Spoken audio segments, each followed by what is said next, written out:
Saya ingin membawa kita membaca di dalam teks kita pada malam ini adalah terambil dalam 1 Petrus pasal yang ke-2 ayat 9 hingga ayat yang ke-10.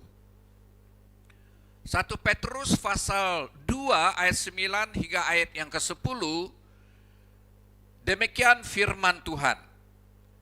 Tetapi kamulah bangsa yang terpilih, imamat yang rajani, bangsa yang kudus, umat kepunyaan Allah sendiri, supaya kamu memberitakan perbuatan-perbuatan yang besar dari Dia, yaitu Allah, yang telah memanggil kamu keluar dari kegelapan kepada terangnya yang ajaib.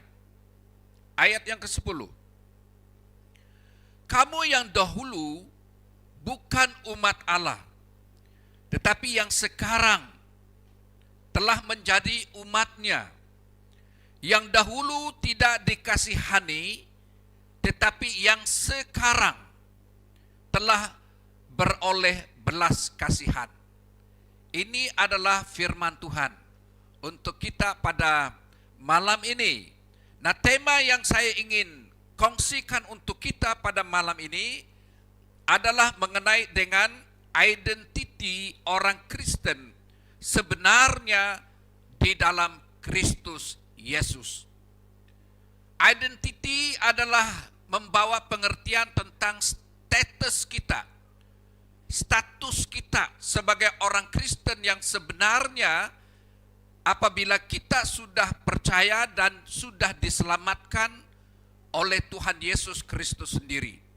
Nah, orang Kristen yang percaya kepada Tuhan harus mengetahui dan harus sadar akan kedudukan mereka sebagai umat yang percaya kepada Tuhan Yesus. Bahkan orang Kristen yang sudah menerima pengampunan dan keselamatan yang Tuhan telah berikan kepada kita.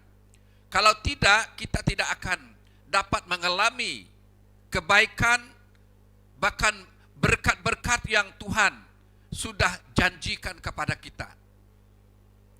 Nah, saudara-saudara yang saya hormati dalam Tuhan Yesus, ini membawa kita kepada pengertian bahwa tema ini membawa kita menyadari akan kedudukan kita, status kita, identiti kita dalam Kristus Yesus. Dan supaya kita tidak mudah diombang-ambing oleh tipu muslihat iblis ataupun ajaran-ajaran sesat yang boleh menyesatkan kita.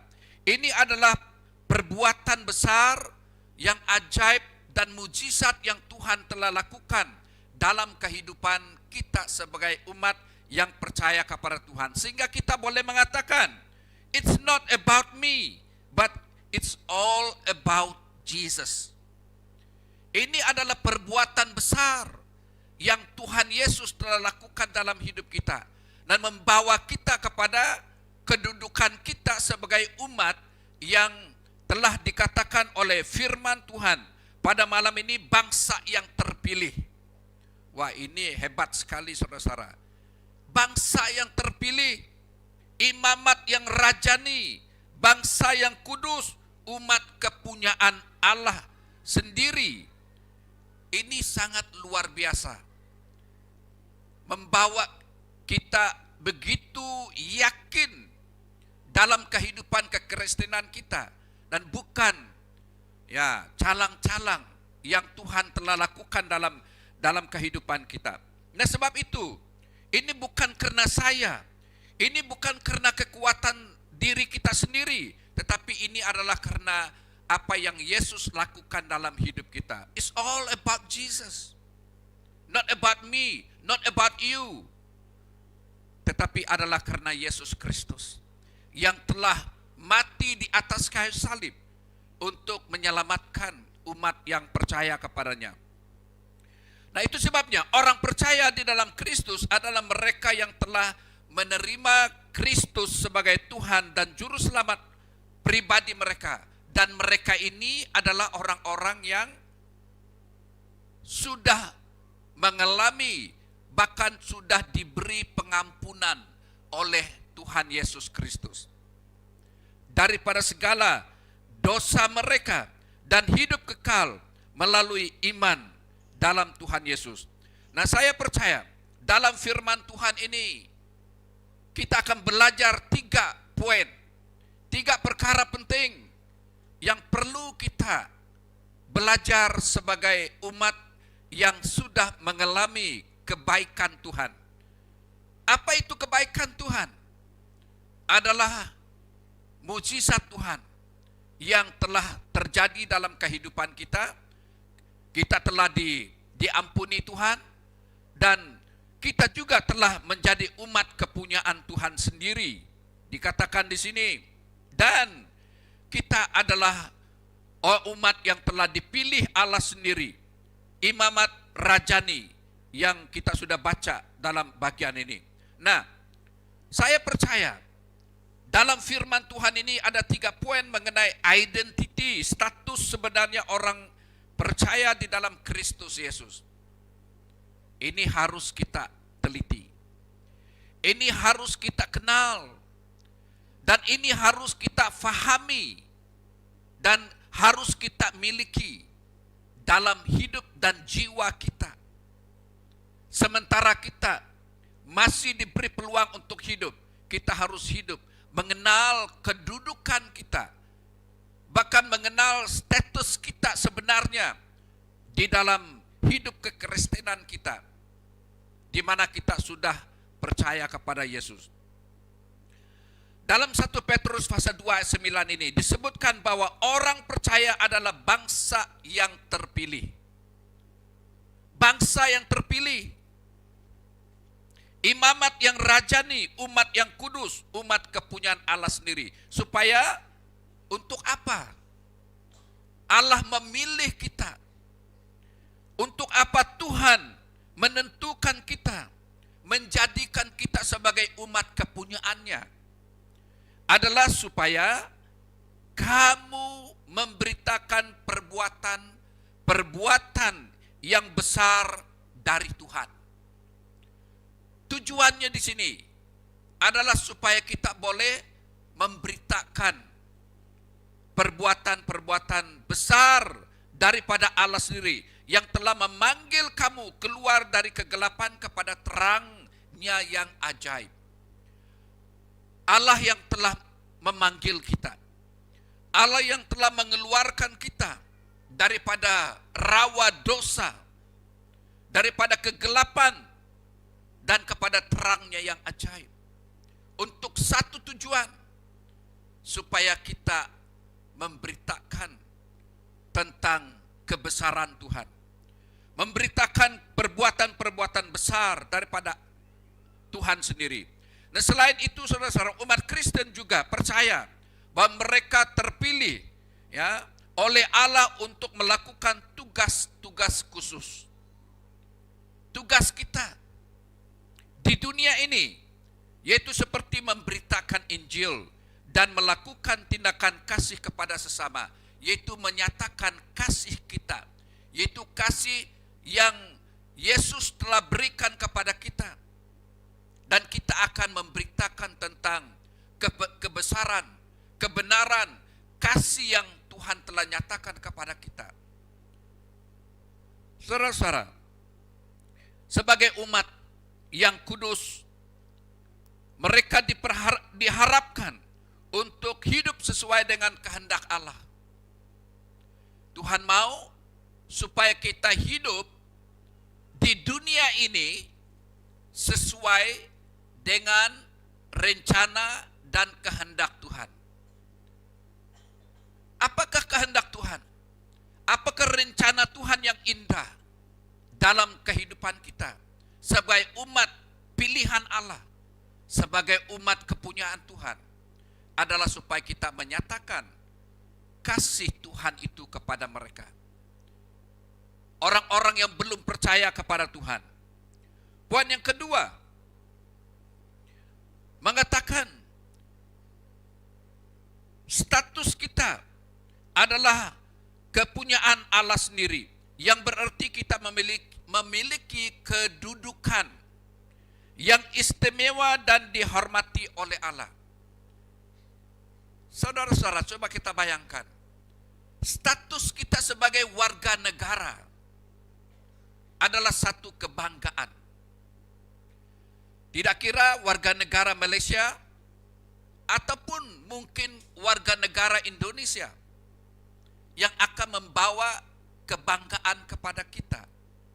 Ada identiti kita sebagai rakyat dalam negara kita, Malaysia. Saya percaya status kita yang sebenarnya, kedudukan kita yang istimewa. Apa dia keistimewaan kita? Ya, dikatakan kita ini adalah umat pilihan Tuhan. Saya dan jemaat semua adalah merupakan umat pilihan Tuhan yang dipilih oleh Allah sendiri. Ini dikatakan, firman ini meyakinkan bahwa orang percaya adalah kepunyaan Allah sendiri. Kita ini adalah kepunyaan Tuhan. Apa yang perlu kita pertahankan dalam kehidupan kekristenan kita ini? Apa yang perlu kita pertahankan? Ya, saya percaya kita mempertahankan iman kita, iman percaya kita kepada Tuhan Yesus, kesaksian kita. Saya percaya Tuhan Yesus sudah melakukan perkara yang paling besar, yang bukan patut kita pertahankan, yaitu keselamatan yang Tuhan telah berikan kepada kita. Itu adalah tugas Tuhan sendiri. Dia telah memberikan itu kepada kita. Ya, saya percaya, saudara-saudara, identiti kita sebagai umat yang percaya kepada Tuhan harus dipertahankan. Ya, artinya kita pertahankan kesaksian kita supaya kita boleh menjadi berkat kepada orang lain. Tingkah laku kita, perkataan kita yang membedakan kita daripada orang-orang yang belum percaya kepada Tuhan. Saudara-saudara yang saya hormati dalam Tuhan Yesus, itu adalah perkara-perkara yang perlu kita pertahankan dalam kehidupan kekristenan kita. Identiti kita sebagai orang Kristen jangan diperjualbelikan dengan perkara-perkara yang ada di luar sana. Karena identiti kita adalah identiti menjadi umat kepunyaan Tuhan yang sangat berharga dalam kehidupan kita. Coba kita bayangkan, saudara-saudara, dahulu waktu kita belum percaya Yesus, ya, identiti kita adalah orang-orang yang masih di bawah penguasaan dunia ini. Dalam arti kata yang lain, iblis adalah yang menguasai kita. Nah, pada waktu kita percaya kepada Yesus, kita sudah dipanggil keluar dan kita sudah menjadi umat kepunyaan Tuhan yang sudah menjadi milik Tuhan sendiri, yang tidak perlu kita bimbangkan, yang tidak perlu kita ragukan dalam kehidupan kita sebagai umat yang percaya kepadanya. Walaupun kita harus berhadapan dengan situasi yang tidak begitu indah. Alkitab mengatakan bahwa Allah menciptakan manusia, ya, dengan tujuan agar mereka memuliakan dan mengasihinya. Ini tujuan Allah yang paling mulia. Kita lihat identiti manusia sebelum dan sesudah mereka jatuh dalam dosa. Sebelum mereka jatuh dalam dosa, mereka ditempatkan di Taman Eden. Manusia yang pertama. Mereka hidup bergaul dengan Allah. Hubungan mereka sangat akrab. Karena untuk itulah tujuan Tuhan. menciptakan manusia di dalam taman itu, yaitu dengan tujuan yang di mana manusia itu harus memiliki hubungan yang baik dengan penciptanya, Allah sendiri. Kemudian, tidak baik manusia itu seorang diri. Dia menciptakan teman kepada manusia itu dengan tujuan yang sama, supaya mereka memiliki hubungan yang baik di antara manusia sama manusia. Tetapi setelah itu, saudara, kita lihat, waktu manusia jatuh dalam dosa, mereka sudah kehilangan kemuliaan Allah. Segala-galanya sudah rosak, saudara-saudara. Nah, ini yang dikatakan oleh firman Tuhan. Mereka jatuh dalam dosa dan kehancuran karena pemberontakan mereka terhadap Allah. Mereka telah melanggar perintah Tuhan. Maka jadilah keturunan Adam ini mewarisi akibat dosa yang telah dilakukan, menjalar sampai pada hari ini kepada anak-anak Adam, adalah kita keturunannya. Kita bersyukur kepada Tuhan. Allah tidak hanya berhenti di situ dan merencanakan, melakukan pemulihan, berjanji untuk menyelamatkan umat manusia. Karena itu, mereka jatuh dalam dosa. Manusia memerlukan keselamatan dan pengampunan dari dosa mereka, karena mereka tidak boleh menyelamatkan diri mereka sendiri. Dengan cara bagaimanapun, mereka tidak akan dapat menyelamatkan diri mereka. Maka sebab itu, hanya dapat diberikan oleh Allah melalui iman dan karya keselamatan Yesus Kristus di atas kayu salib.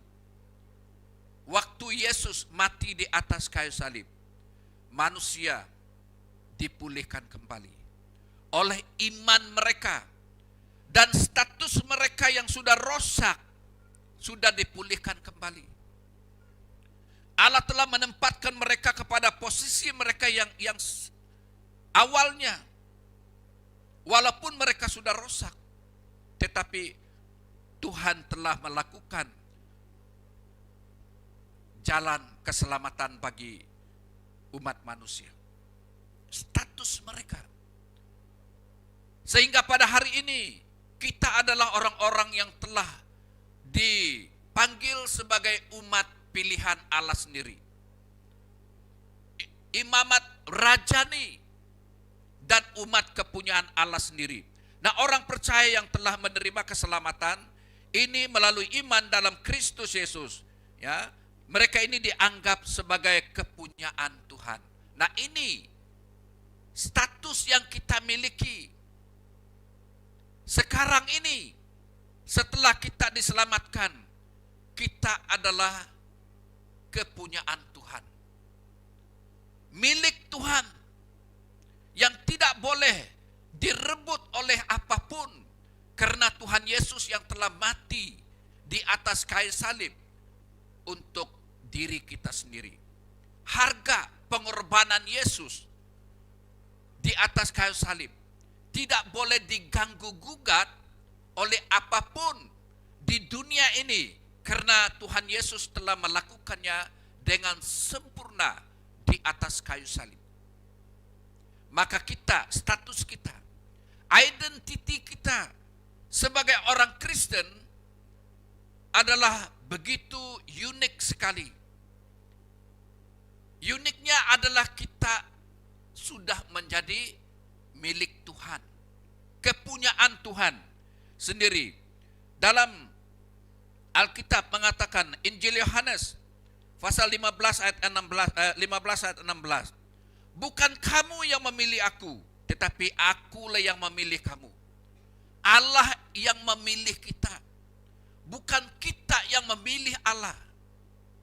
Saudara-saudara, bayangkan betapa mulianya, betapa besarnya pengorbanan bahkan kasih Allah dalam hidup kita, sehingga kita dipilih oleh Tuhan. Saya bangga oleh karena saya dipilih Tuhan. Ya. Allah sendiri yang memilihkan.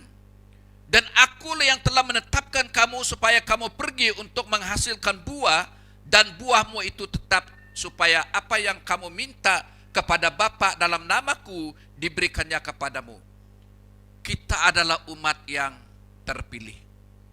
Allah sendiri yang memilih. Kita tidak tahu mengapa saya dipilih. Seperti Abraham, ya, dipilih Allah untuk menjadi bapa kepada ramai manusia di bumi ini. Kenapa Tuhan memilih Abraham? Sedangkan latar belakang keluarganya adalah penyembah berhala. Tuhan memilih kita atas dasar pilihan Allah sendiri. Bukan berdasarkan latar belakang kita. Karena ini adalah merupakan anugerah yang begitu besar dan luar biasa dalam kehidupan manusia. Sehingga Tuhan tidak memilih karena latar belakang kita. Itu adalah pilihan Tuhan. Amin. Ada amin. Haleluya. Kita dipilih bukan atas dasar kebaikan kita. Bukan atas dasar kekayaan kita, kekuatan kita, tetapi itu atas dasar kasih karunia Tuhan yang telah memilihkan kita sebagai umatnya. Maka sebab itu, saudara-saudara, kamu telah dibeli dalam 1 Korintus pasal 6 ayat 19-20 yang mengatakan, atau tidak tahukah kamu bahwa tubuhmu adalah bait Roh Kudus? Tubuh kita adalah bait Roh Kudus. Setelah kita percaya, setelah kita sudah dimenangkan, diselamatkan, tubuh kita bukanlah milik kita. Roh Kudus mendiami tubuh kita dan kehidupan kita, menguasai kehidupan kita.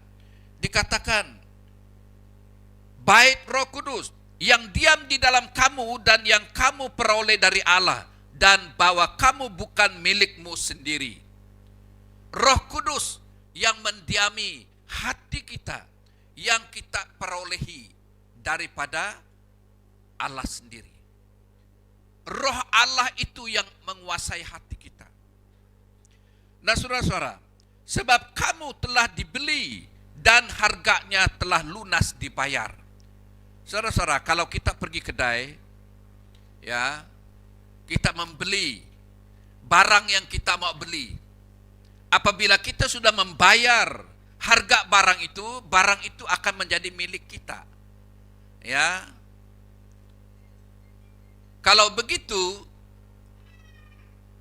barang yang kita tidak lunas, alias barang yang kita masih loan di kedai, ya, masih loan di kedai, itu statusnya itu adalah bukan milik kita sepenuhnya.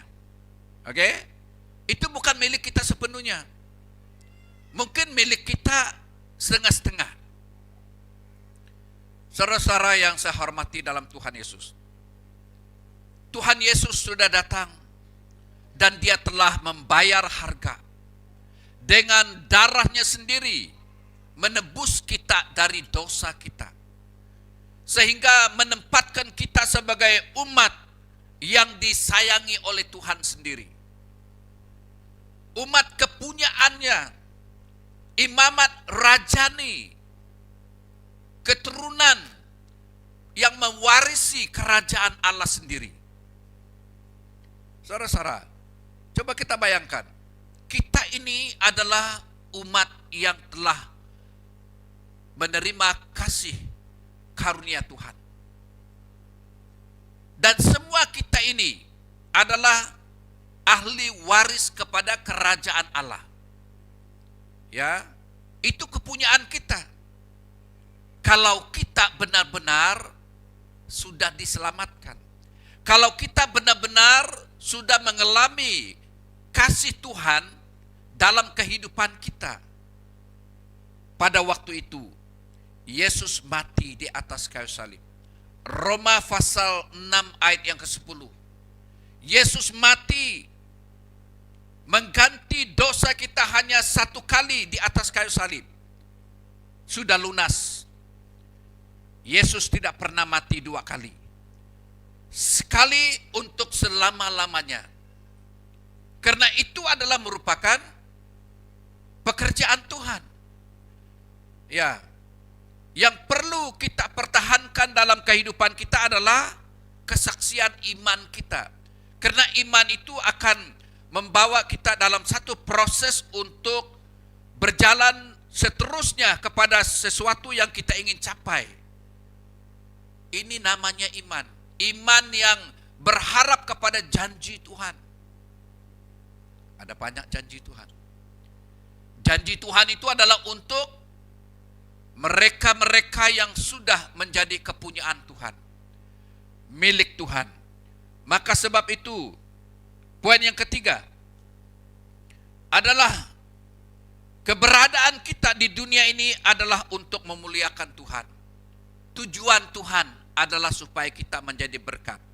Ya, memberitakan perbuatan-perbuatan yang ajaib. Artinya, memberitakan perbuatannya yang besar adalah cara kita dapat membagikan berita baik tentang Allah kepada orang lain.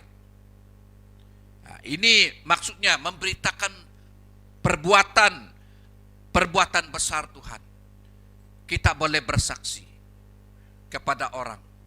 Selagi kita ada kesempatan, ya, kita akan menjadi berkat kepada orang lain.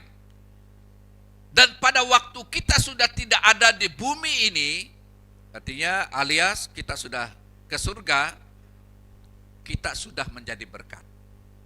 Ya, ingat lagu yang hidup ini adalah kesempatan. Selagi di dunia kita harus menjadi berkat. Setelah kita di surga, kita sudah menjadi berkat. Ini memberitakan tentang perbuatan-perbuatan besar Allah dalam kehidupan kita. Karena kita dipanggil untuk melakukan itu, tugas itu. Karena Tuhan akan memberikan kekuatan kepada kita untuk menghadapinya.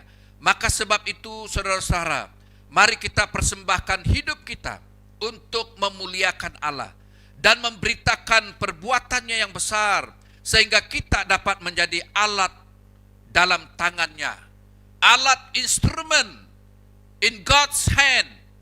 Dalam tangan Tuhan kita akan menjadi alat yang penting.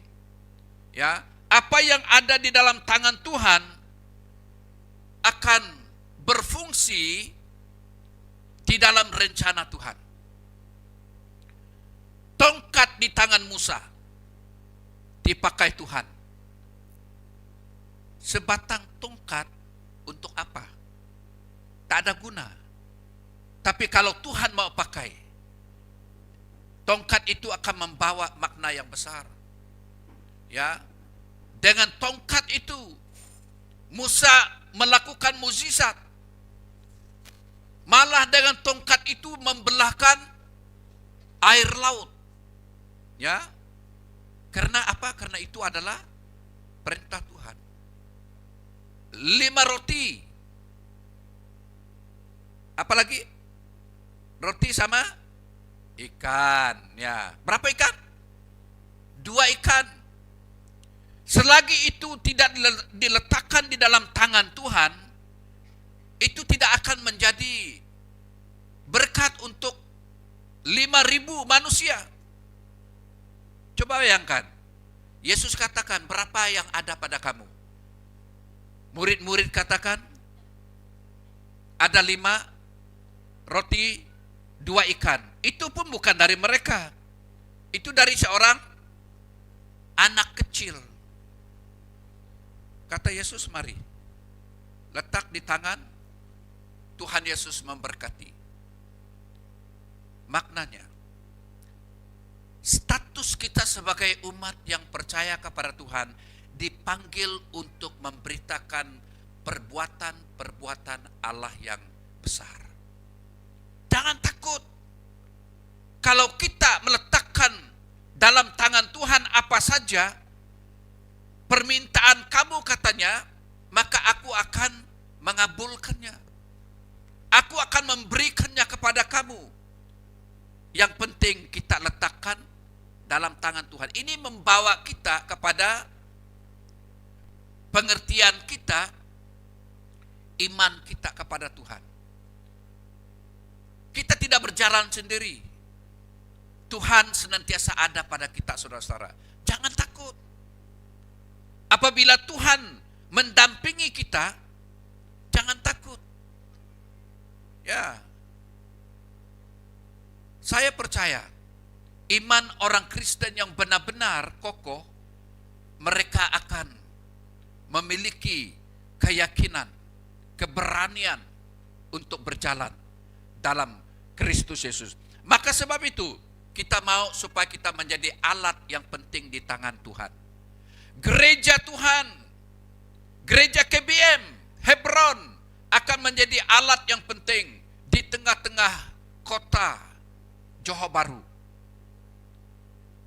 Gereja itu siapa? Orang-orang yang ada di dalam gereja.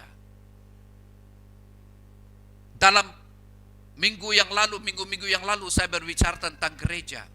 Gereja itu adalah penghuninya, manusianya, jemaatnya yang telah dipanggil keluar daripada kegelapan kepada terangnya yang ajaib. Kitalah yang mau dipakai oleh Tuhan. Haleluya. Amin. Tuhan mau pakai kita. Tuhan mau jadikan kita sebagai alat di tengah-tengah kota besar ini, supaya kita boleh menjadi berkat, membawa orang-orang yang belum percaya kepada Tuhan, karena mereka melihat cara hidup kita. Ya, karena kita bukan milik dunia ini lagi. Karena kita tidak lagi seperti dunia ini. Dunia akan melihat perubahan, dan dunia akan tertarik dengan perubahan yang ada di dalam diri kita. Maka kita akan menjadi umat yang benar-benar dipakai Tuhan menjadi alat yang penting di tangannya. Maka sebab itu, saudara-saudara, message yang penting dalam 1 Petrus pasal 2 ayat 9 ini adalah terdapat ajaran tentang memuliakan Allah dan memberitakan perbuatannya yang besar melalui kehidupan kita. Ini yang dikehendaki oleh ayat firman Tuhan ini.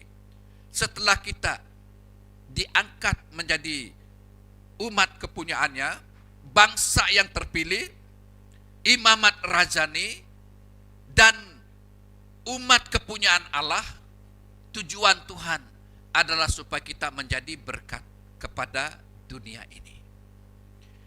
Ini tujuannya, saudara-saudara. Oleh karena itu, tugas kita adalah untuk memberitakan perbuatan-perbuatan besar Allah. Ingat, tugas kita. Ya. Keselamatan kita itu sudah dikerjakan oleh Tuhan. Itu bukan tugas kita, itu tugas Tuhan. Ya.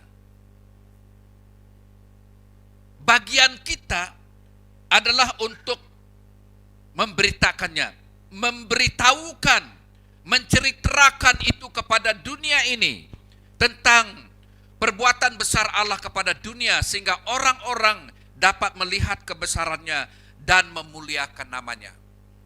Memuliakan namanya. Saudara-saudara, kita harus hidup mencerminkan kemuliaan dan keagungannya. Mencerminkan artinya kita harus menjadi transparent. Tahu transparent? Orang akan melihat kita. Ya. Dan orang akan merasakan sesuatu berkat dari diri kita sendiri. Transparent. As a good Christians, we must be transparent. As a Christians, dalam kita punya tindakan kita, dalam kehidupan kita sebagai umat yang percaya kepadanya, kita harus transparent. transparency untuk menjadi terang kepada dunia ini, untuk dibaca oleh orang-orang yang belum percaya. Dan selain daripada itu, kita juga harus memperkenalkan perbuatan besar Allah ini. Kita memperkenalkannya dalam kehidupan dunia ini, di dunia ini, ya. Saya percaya hari-hari ini adalah hari-hari yang sangat unik untuk kita. Dulu kita tidak boleh melakukannya. Dulu orang akan berduyun-duyun, ya, pergi melawat di satu-satu. Ini budaya kita, ya, konteks kita di kampung, kan? Konteks kita di kampung, ya, kita akan katakan bulan depan kita mau pergi melawat, ya, melawat di sidang sana, ya. Dan bulan yang akan datang kita akan menunggu orang lain datang untuk melawat kita. Tapi dunia, konteks kita sekarang ini ada media sosial, ya. Apapun kita boleh lihat, ya. Hamba-hamba Tuhan yang kita tidak pernah lihat, kita boleh melihat mereka memberitakan firman Tuhan dalam sosial media, dalam TikTok, ya. Ada banyak tips firman Tuhan untuk kita pelajari. Ini dikatakan kepada kita pada hari ini, kita dapat menggunakan media sosial ataupun cara lainnya untuk membagikan kesaksian kita tentang perbuatan besar Tuhan. Ini zaman teknologi. Dengan cara ini, kita tidak salah guna. Kita akan menggunakannya untuk memberitakan tentang kebesaran Tuhan dan kemuliaan Tuhan dalam dunia ini. Nah, kita harus tahu siapa yang harus melakukan itu. Tugas siapa itu? Adalah tugas saya dan tugas jemaat Tuhan. Dan tugas orang Kristen. Karena kita, identiti kita, status kita adalah umat kesayangan Tuhan. Bukan hanya umat kesayangan saja, tetapi umat pilihan Tuhan dan umat pilihan Tuhan dan kepunyaan Allah sendiri. Dan kita harus melakukan tugas kita untuk memberitakan kemuliaan Tuhan, kebesaran Tuhan. Nah, ini message ataupun intisari berita yang penting di sini yang perlu kita hayati, pegang sebagai umat yang percaya kepada Tuhan. Untuk tujuan apa kita dipanggil? Untuk tujuan apa kita dipilih oleh Tuhan? Kita harus tahu. Sehingga kita keluar dari tempat ini, kita tidak akan ragu-ragu. Kita sudah tahu ke arah mana kita mau pergi. Kita sudah tahu apa yang perlu saya lakukan apabila saya berdepan dengan orang. Ya, dalam keluarga, di tempat umum, kita sudah memahami tugas kita yang penting, maka kita akan diberkati oleh Tuhan. Haleluya. Demikian firman Tuhan yang saya sampaikan untuk kita. Mari kita berdoa. Haleluya. Bapa di surga, terima kasih Tuhan oleh karena kebenaran firman-Mu yang sudah kami pelajari. Tuhan, berkati seluruh umat-Mu yang sudah mendengar firman Tuhan, baik di dalam gereja ini dan baik yang mengikuti live kami pada malam ini, dimanapun mereka berada, mereka juga diberkati oleh kebenaran firman Tuhan ini. Dan kami percaya rencana Tuhan tidak akan digagalkan oleh apa-apa yang ada di dunia ini, karena Tuhan kami adalah Allah yang luar biasa. Terima kasih Bapa, terpujilah nama-Mu. Di dalam nama Tuhan Yesus kami berdoa. Amin.